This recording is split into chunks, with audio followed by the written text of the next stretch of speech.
आपको बता दें कि महाराष्ट्र के महानगर पालिका के चुनाव में अब कुछ ही हफ्ते शेष बचे हैं और जैसे जैसे चुनाव नजदीक आता जा रहा है, सियासी बयानबाजी और भी तीखी होती नजर आ रही है। इस कड़ी में शिवसेना यूबीटी के सांसद संजय राउत ने कर दिया है बीजेपी पर बड़ा हमला। पार्टी के राज्यसभा सांसद संजय राउत ने मुंबई में प्रधानमंत्री नरेंद्र मोदी और उत्तर प्रदेश के मुख्यमंत्री योगी आदित्यनाथ के प्रस्तावित प्रचार कार्यक्रम पर सवाल ही खड़े कर दिए हैं, जिसको लेकर महाराष्ट्र की राजनीति में एक नए समीकरण देखने को मिल रहे हैं और राजनीति गर्माती हुई नजर भी आ रही है। संजय राउत ने तंज कसते हुए कहा है कि मुंबई में प्रचार के लिए प्रधानमंत्री और दूसरे राज्यों के मुख्यमंत्रियों को बुलाने की आखिर क्या जरूरत है।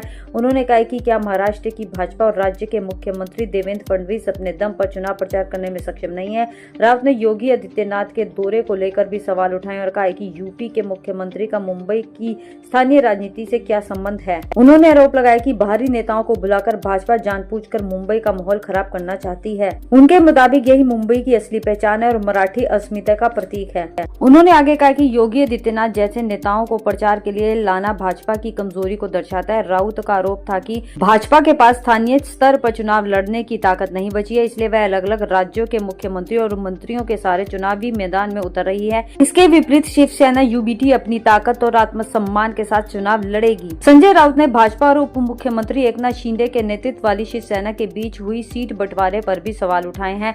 उन्होंने कहा कि मुंबई और महाराष्ट्र की राजनीति में शिवसेना हमेशा बड़ा भाई रही है और भाजपा को सीटें देती रही है, लेकिन यह पहली बार है कि जब तस्वीर उलट गई है। राउत ने शिंदे गुट को असली शिवसेना मानने से भी इनकार करते हुए कहा है कि शिवसेना के इतिहास में कभी भी भाजपा के सामने झुकने की परंपरा नहीं रही है। गौरतलब है कि इस चुनाव में भाजपा 137 सीटों पर जबकि शिवसेना शिंदे गुट 90 सीटों पर उम्मीदवार उतारने जा रही है।